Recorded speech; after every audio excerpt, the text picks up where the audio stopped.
Sir Ramakoti నువ్వేంటి ఇక్కడ? అర్చనమ్మ గారు బతిగా ఉన్నారండి. ఇప్పుడే వచ్చింది. కలిసారా? మీ పెళ్లి విషయం చెప్పేశారా? లేదు, ఇప్పుడు చెప్పాలి. వద్దు సార్, చెప్పొద్దు. ఏ 2 ఏళ్లుగా తప్పించి కలవరించి ఎంతో ఆశగా మీకోసం వస్తే నేను 2వ పెళ్లి చేసుకున్నానని ఎలా చెప్తారు సార్? ఈ విషయం ఆవిడకి తెలిసి తట్టుకోలేదు సార్. దివ్య భారతిలో మేడం నుంచి దూకి చచ్చిపోతుంది సార్. నిజమే, తను చాలా సెన్సిటివ్. అయితే ఝాన్సీకి చెప్తా. అది ఇంకా డేంజర్ అండి. ఏ తనకి నా గురించి మొత్తం తెలుసుగా? ఆవిడకి అసలు ఏం తెలియదండి బాబు. మీరు ఫస్ట్ హ్యాండ్ అని ఆవిడకి అబద్ధం చెప్పి పెళ్లి చేశాం.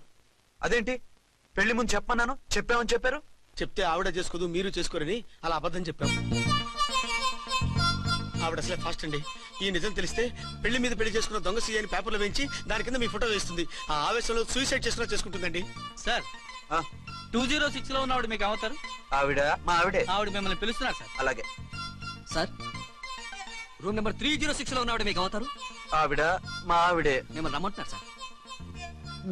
ఆవిడ పిలుస్తుంది, ఈవిడ పిలుస్తుంది. నేను ఎటెళ్ళాలరా?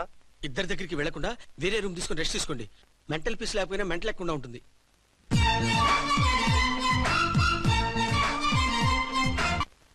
నేను ఇప్పుడు ఏం చేయాలరా? కాళ్ళు చేతులు ఆటలేదు, దడొచ్చేస్తుంది. మీరు అదృష్టవంతులు. నా కళ్ళు ముక్కు చెవులకు కూడా దడొచ్చేస్తుంది. సార్ మీకు ఎన్నిసార్లు చెప్పాలి? మీ బిడ్డ తల్లి గారు రమ్మంటున్నారు. సరే వస్తున్నాను పద. సార్ మూన్ వెళ్ళిపోయి సన్ వచ్చేసేలా ఉందంట సార్. మీ హనీమూన్ వైఫ్ గారు మిమ్మల్ని పిలుస్తున్నారు.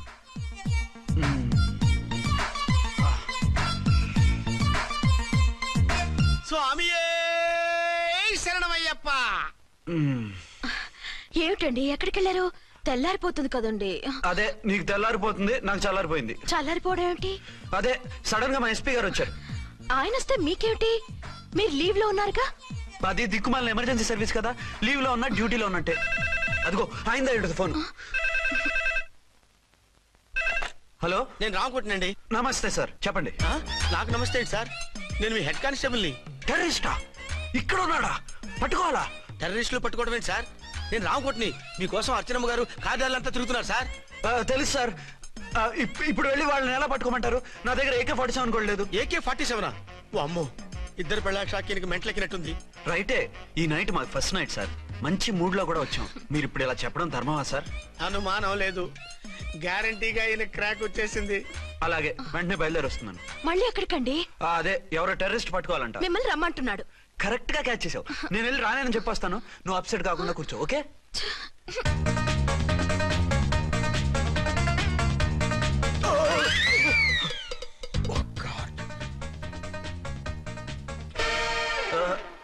ఏంటండి ఇది?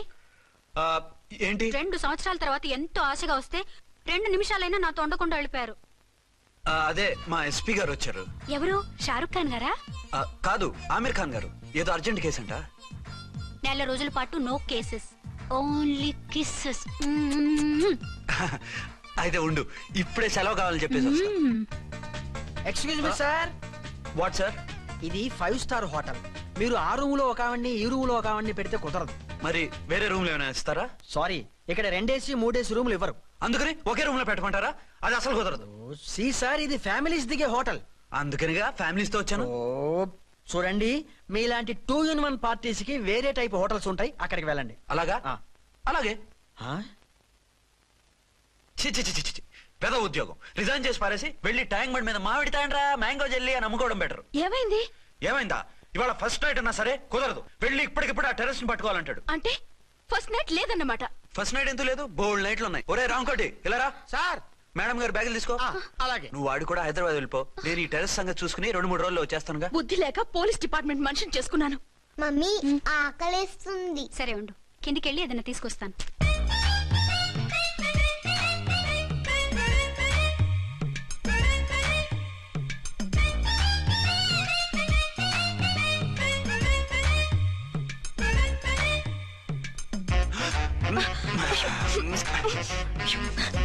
సరసాలు చాలే, వదిలే.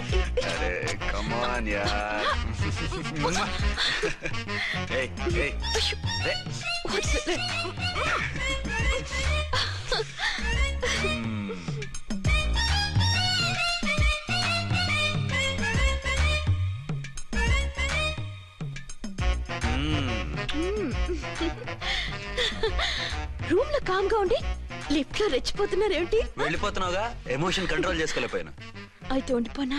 అమ్మమ్మ వద్దు, వెళ్ళిపో. హలో హలో మా రూమ్ ఖాళీ చేస్తున్నాం. ఏ రూము? ఏ రూమ్ ఏంటి? మా రూమే. మరి 206? 206 ఎవరిదండి? 206 మా ఎస్పీ గారిది. ఆ రూమ్ కూడా ఖాళీ చేస్తున్నాం. రండమ్మా, కార్ రెడీగా ఉంది. రండి, రండి. బయలుదేరు. త్వరగా వచ్చేయండి. బాయ్. అమ్మయ్యా, ఓ పని అయిపోయింది. అదేంటి నువ్వు కూడా బ్యాగ్ సర్దేస్తున్నావు? నువ్వు కూడా ఏంటి ఇంకెవరన్నా సర్దుతున్నారా? అదే మా బాస్ ఆమీర్ ఖాన్ గారు, ఆయన కూడా ఇప్పుడే బ్యాగ్ సర్దారనమాట. మనం ఇంటికి వెళ్ళిపోదాం. ఇప్పుడా? తను ఇప్పుడే వెళ్ళింది. తనెవరు? అదే మా బాస్. వెళ్ళింది అంటున్నారు. అబ్బే డీ కాదు, డూ. వెళ్ళాడు. టెన్షన్ లో ఏం మాట్లాడుతున్నా నాకే అర్థం కావట్లేదు. టెన్షన్ దేనికి? నువ్వు వచ్చావు కదా. నేను రావటం మీకు ఇష్టం లేదా? చచ్చా, చాలా ఇష్టం. నువ్వు వచ్చిన టైంలోనే ఆఫీసర్ రావడం ఇష్టం లేదు. సరే పదండి. ఇదిగో 2 రోజుల నుండి వెళ్దాం అర్చన. మిమ్మల్ని చూడాలనే తొందరలో అమ్మతోనూ మామయ్యతోనూ సరిగ్గా మాట్లాడకుండా వచ్చేసాను. కావాలంటే 2 రోజులు ఆగి వద్దాం. 206 చెక్అవుట్. Thank you sir. దయచేసి మీదట మా హోటల్కి ఇలా 2 AC 3 AC ఫ్యామిలీస్ తీసుకురాకండి ప్లీజ్. ఓకే, అలాగే చేద్దాం. మీరు ఎంతగా చెప్పాలా? ఏంటంటున్నారు? ఏం లేదు, వీళ్ళ హోటల్ బిజినెస్ చాలా డల్ గా ఉంటుందంట. వచ్చినప్పుడల్లా ఇక్కడే ఉండమని రిక్వెస్ట్ చేస్తున్నాడు. నువ్వు పద. వస్తావయ్యా? వద్దొద్దు, వెళ్ళండి చాలు.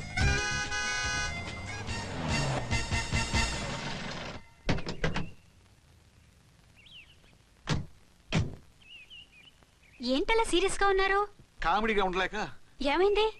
మాకేం కాలేదు, మీకే ఏమైనా? మాకేమవుతుంది? అదే మన ప్రయాణం గురించి వరి అవుతున్నట్టున్నారు కదా నాన్న? అవునా? బాగారు రే అల్లుడు గారు, అప్పుడు వచ్చారేంటి? అర్జెంట్ పని నుండి వచ్చేసాను. మరి మా అమ్మాయిది? మీ అమ్మాయ కాన్వెంట్కి వెళ్ళింది. కాన్వెంట్ కా? ఎందుకు? ఎందుకంటే చదువుకోవడానికి. ఈయనెవరు? ఈయనకి మామయ్యనే. దూరం, బాగా దూరం చుట్టాం. దూరం ఏంటి, బాగా దగ్గర అయితేను. మా అమ్మగారి, తమ్ముడు గారి, పెదనాన్న గారి, బావ గారి, బావమరిది, తోడలుడివి. నువ్వెలా దగ్గర అవుతావయ్యా? మాట్లాడుకుని ఊనం అంత దూరం. మీరు చెప్పిన వరుస అయితే ఈయనకి మామయ్య ఎలా అవుతారు? పెదనాన్న అవుతారు కదా. అబ్బే మామయ్య నేను. మధ్యలో వరుస ఎక్కడో వరుస తప్పి రిలేషన్ రివర్స్ అయింది. నాకు తెలిసి ఎప్పుడు మన ఇంటికి రాలేదు ఈయన. అది మీరు వెళ్ళిన తర్వాత ఒక బలమైన సిచ్యువేషన్ లో రిలేషన్షిప్ కలుపుకున్నారులేమ్మా. బేబీ, ప్రయాణంలో అలసిపోయి వచ్చుంటావు, వెళ్ళి స్నానం చేసిరా. పదమ్మా. అల్లుడు గారు, ఏమిటిదంతా? మా అమ్మాయి ఏది? నా జేబులో ఉంది. తీసుకోండి తీసుకోండి, ఉరకండి. మా అమ్మాయిది ఓ సంపెత్తనారు. మీ అమ్మాయిని ఇక్కడే హోటల్లో భద్రంగా ఉంచాం. అమ్మాయి హోటల్లో ఉంది, మరి అమ్మాయి ఎవరు? మీ అమ్మాయికి సవతి. ఆ రోజు వద్దు వద్దు అంటే పెళ్లి చేశారు. కనీసం ఆ నిజాన్ని ఝాన్సీకి చెప్పుంటే ఈ రోజు ఇన్ని ఇబ్బందులు వచ్చే కాదు కదా. జరిగిన దాని గురించి బాధపడటం ఎందుకో, జరగాల్సిన దాని గురించి ఆలోచించు. 2 ఏళ్లు ఎన్నో కష్టాలు పడి ఎంతో ఆశతో వచ్చింది నా కూతురు. దానికి మాత్రం న్యాయం చేసి ఏ బాధ కలగకుండా చూడండి. అంటే నా కూతురికి అన్యాయం చేసి బాధ కలిగేది చూడమనా? అది కాదు బావగారు. మరి మీ మాట అలాగే ఉంది వదిన గారు. మీ అమ్మాయికి న్యాయం చేయమంటున్నారు, మరి మా అమ్మాయిని ఏం చేయమంటారు? మీరు క్యాచ్ చేయట్లేదు కానండి. ఇక్కడ ఒక చిన్న పాయింట్ ఉందండి. ఏంటంటే మీ అమ్మాయికి న్యాయం చేస్తే ఆవిడమ్మాయి అన్యాయం అయిపోద్ది, ఆవిడమ్మాయికి న్యాయం చేస్తే మీ అమ్మాయి అన్యాయం అయిపోద్ది. పోనీ ఇద్దరికి న్యాయం చేస్తే మీ కొడుకు అన్యాయం అయిపోతాడు. రాయరు, ఇప్పుడు నా కూతురు గతి ఏంటి? నువ్వెందుకయ్యా ఏడుస్తావు? నా కూతురు జీవితం నాశనం అయిపోతుంటే నేను కాక మా పక్కింటి వాడు ఏడుస్తాడా? పరిస్థితిలా వస్తుందనే ఝాన్సీకి నాకు శోభనం జరగకుండా చేశాడు దేవుడు. చివరికి నా కూతురుగా ఆ సుఖం కూడా దక్కలేదా? సంతోషించు, నీ కూతురుగా సుఖం దక్కితే నీకు దుఃఖం దక్కేది. ఇప్పుడైతే పెళ్ళైనా కన్యగానే ఉంది కాబట్టి నీ కూతురికి మళ్ళీ పెళ్లి చేయొచ్చు. ఏ వేళకోళంగా ఉందా? ఒకసారి తాడి కట్టించుకున్న తర్వాత దాన్ని మళ్ళీ ఎవడు చేసుకుంటాడు? హనీమూన్కి వచ్చాక అది ఇంకా కన్య అంటే ఎవడు నమ్ముతాడు? అయితే నన్నేం చేయమంటారు? ఒక పెళ్ళానికి 2 భర్తలు ఉంటే తప్పు గాని ఒక మొగుడికి 2 భార్యలు ఉంటే తప్పు కాదు. కాబట్టి ఇద్దరితోనూ కాపురం చేయమంటారా? చస్తే చేయను. నేను మనస్ఫూర్తిగా ప్రేమించింది, పెళ్లి చేసుకుంది, కాపురం చేసింది అర్చనతోనే. తనే నాకు భార్య. నా కూతురు నీ భార్య కదా? ఆ అర్చన రాకపోయింటే నా కూతురుతో కాపురం చేసినోడే కదా? రాకుండా ఉంటే వేరే సంగతి. వచ్చాక ఏం చేయమంటారు? నేను ఉండేది ఒక ఆడదాంతోనే, అది అర్చనతోనే. నా కూతురుతో ఉండనంటావు? Nothing doing. మధ్యలో చెప్పుదారు బాగారు. బాగారు, ఏమిటండి ఇది? నా కూతురు జీవితం నాశనం చేస్తారా? నా కూతురు జీవితం బుక్కి పాలు చేస్తారా? నువ్వు ఇలా ఏడ్చి మమ్మల్ని నవ్వించకు, నేను సెట్ చేస్తా కదా. ఒరే అబ్బాయి, ఇప్పుడు ఈ నిజం వాళ్ళిద్దరు ఎవరో తెలిసినా ప్రమాదమే. కాబట్టి కొన్నాళ్ల పాటు వాళ్ళని వేరే వేరే ఇళ్లలో పెట్టి మేనేజ్ చెయ్యి. తర్వాత మెల్లిగా జరిగింది చెప్తే ఏం చేయాలో వాళ్ళే చెప్తారు. ఇది బాగుంది బాబు, అలా చెయ్యి. సరే, తర్వాత అయినా నా కూతుర్ని ఏలుకుంటాడా బాగారు? చచ్చినట్టు ఏలుకుంటాడు. ముందు ఈ ఆవేశం తగ్గించి ఇద్దరితోనూ క్లోజ్ గా పూజ చేయిస్తే ఆవిడ మావిడే అంటూ ఆటోమేటిక్ లైన్ లో పడిపోతాడు. అంటే ఈ రోజు నుంచి మా సిఐ గారు 2 in 1 అన్నమాట. కాదు, 1/2. ఇదే మన మన్మథ సామ్రాజ్యం. ఎలా ఉంది? బాగుంది, కానీ మనకి వేరే ఫ్లాట్ ఎందుకండి? ఒరే నాన్న నువ్వు వెళ్ళి ఫ్లాట్ చూడు 2 సంవత్సరాల తర్వాత మనం రొమాన్స్ రీఓపెనింగ్ చేస్తున్నాం కదా, కేకలో అవి పెడితే ముసలాళ్ళు కంగారు పడతారు. ఇక్కడైతే మనల్ని ఎవరు డిస్టర్బ్ చేయరు. అన్ని తొందర ఆలోచనలే. అన్నట్టు నేను ఇక్కడి నుంచి ఉద్యోగం చెయ్యను. ఏ మీరు రాష్ట్రానికి సేవ చేసుకోండి, నేను మీ సేవ చేసుకుంటూ పాత బాకీలన్నీ తీర్చేసుకుంటాను. Okay okay. అమ్మయ్యా, ఒక బండిని ట్రాక్ మీద లాగేశాను.